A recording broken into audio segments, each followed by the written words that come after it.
guys, so today I'm going to read the book, the Amanita Nightshade book, because I just couldn't do it in the last video. So yeah, I'm going to read it. Let me just show it to you before I read it. There. Monster High, The Unlivened Times of Amanita Nightshade, Volume 56. Written by Amanita Nightshade. Herein lies the details of a daring escape and a Doris journey, a small misunderstanding, and a different kind of escape.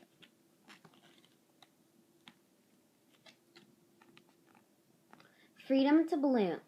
Amanita climbed from the dusty old coffin into the fresh air and sunlight. She had been underground for so long that she had forgotten how good the warmth felt on her face and hair. Amanita's hair was her best feature, or so she had been told, on more than 100 occasions, and she knew it must be glowing radiantly in the sun. She stretched and held both arms out from her sides until she had soaked in enough energy to make the walk toward the cavern, which she could see in the distance. Glancing down at her pet maggot, who was clinging to her sleeve, Amanita was momentarily self-conscious about the clothes she was wearing. For while they had certainly been in style, or rather was the style, when she put them on fashions do tend to change over the course of 1,300 years. Of course, she would still be beautiful regardless, and that thought warmed her even more than the sun. The cavern seemed to be glowing as if they were looking for a place to camp for the night. Amanita thought briefly about waving and shouting, but that seemed so undignified, especially for someone of her status. So she decided it would be best to keep walking until she reached the camp. In that way, she could maintain her carefully cultivated dignity.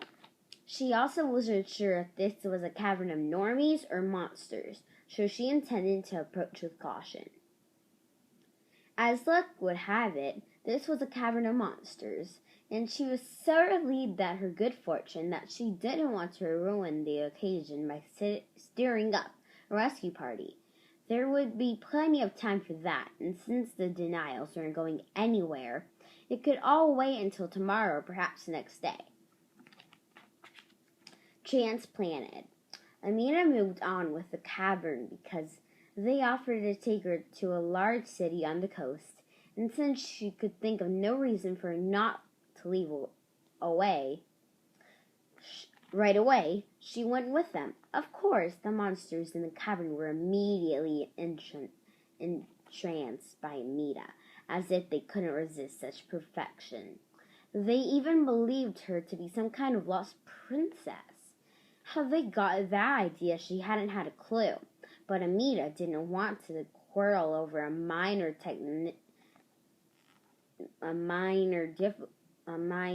misunderstanding. Amanita did, however, become offended after certain uncivilized members of the cavern subjected her to many questions regarding how she walked out of the desert by herself, without supplies or water, and where her other traveling companions might be. Amanita wasn't about to be treated like she was on trial, and it was becoming apparent to her that manners had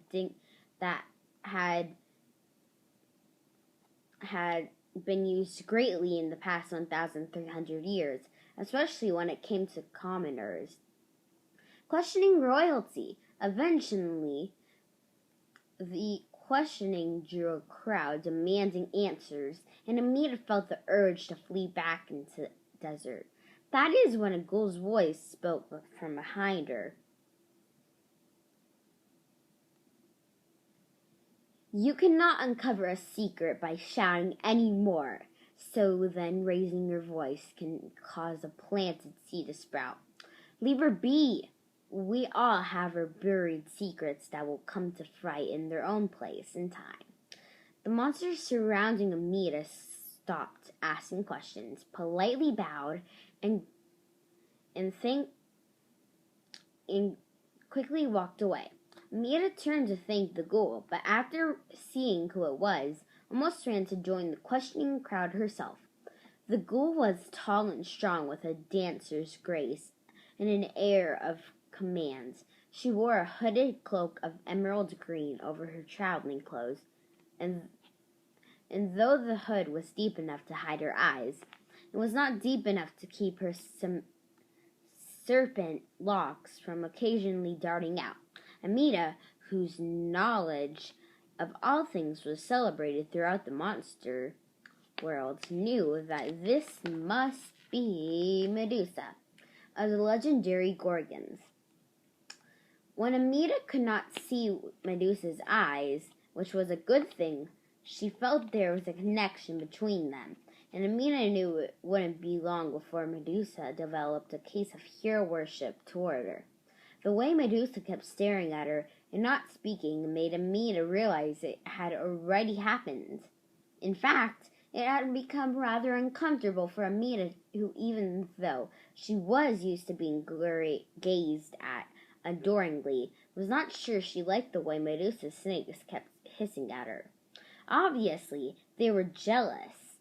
Finally, Medusa said, "It does make one wonder, though.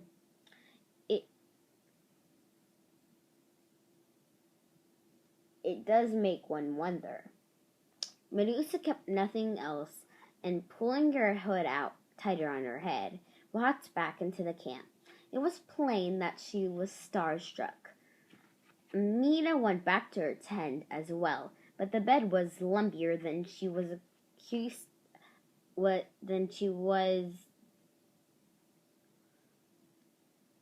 accustomed to, and it gave her frightmares all night, amongst the weeds.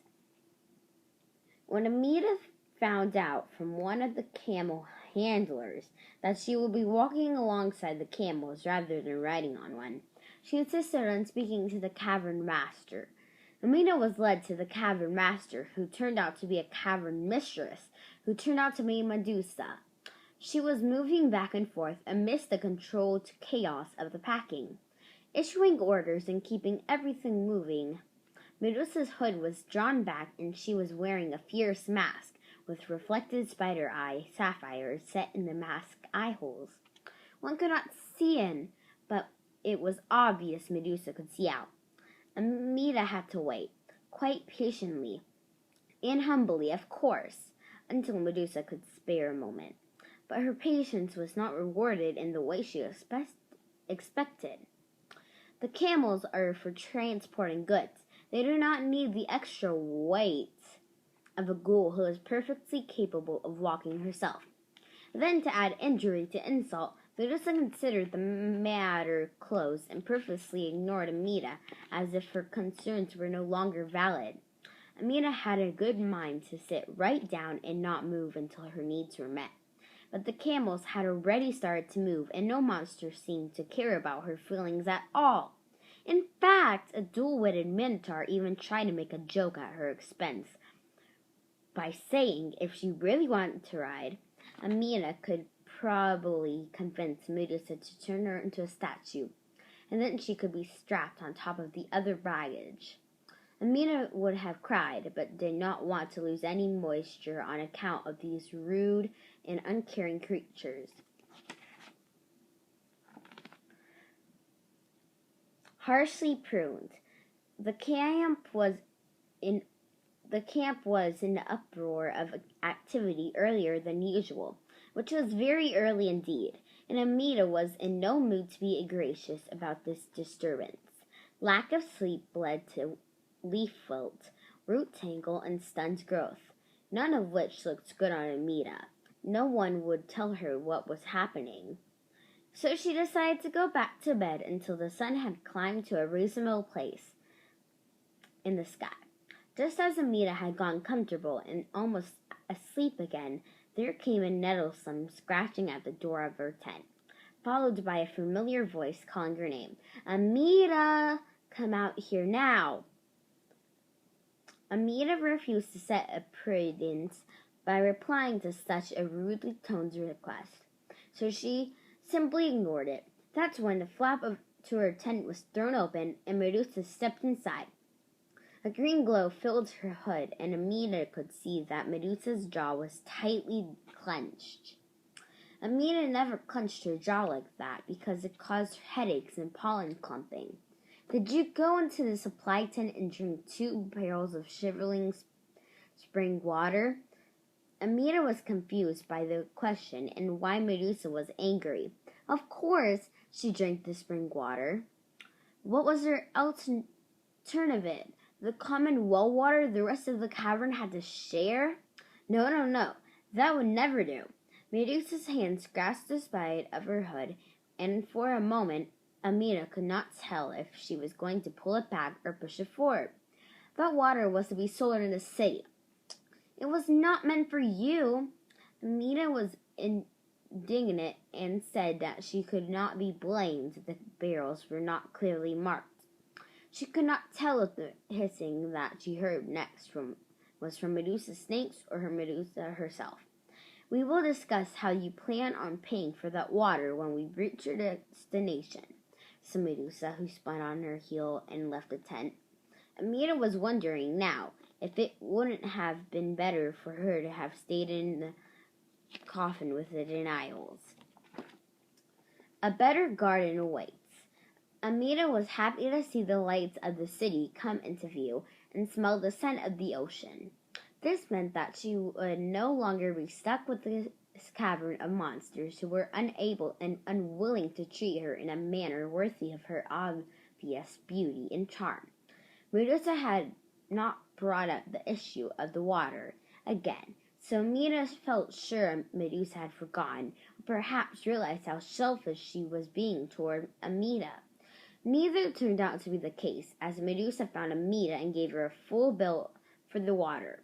Amanita told Medusa the amount was ridiculous and that she couldn't possibly afford to pay. So Medusa told her that she could work off the debt by watering and cleaning up after the camels for a month. This time, after Medusa left, Amanita really did cry, but she'd be a stinkweed before she stooped to watering and cleaning up after a bunch of smelly animals. Her reputation, not to mention her nails, would never live through it. Amanita thought that perhaps it was time for another long nap, and maybe this time, when she woke up, it would be in a place where her beauty would be celebrated and appreciated for what it was, without equal. Okay, so I read all of it, and I'm going to do the About Me page. About Me. Name, Amanita Nightshade. Age, 17 in corpus flower years. Monster parent, bad seed of the corpus flower.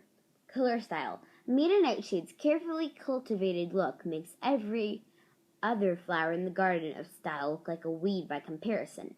It isn't as they are lacking in color, but their arrangement appears merely budding when planted next to Amanita's full bloom in fashion.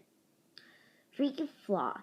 Amanita believes there's nothing so wonderful as the sound of her own modelic voice, but there are many who feel that perhaps their voices are equally important. Amanita has spent many years pondering this, and yet still sees little merit in that argument. Pet. Amanita has an adoring maggot that is darling as both pet and accessory. Favorite activity. Amanita loves being adored and celebrated for in her beauty, both inside and out. Biggest pet peeve. You want to know what rots Amanita's roots? Bad service and the thin-skinned monsters who provide it. If you can't get it right, then don't lose your leaves when Amanita expresses her dissatisfaction.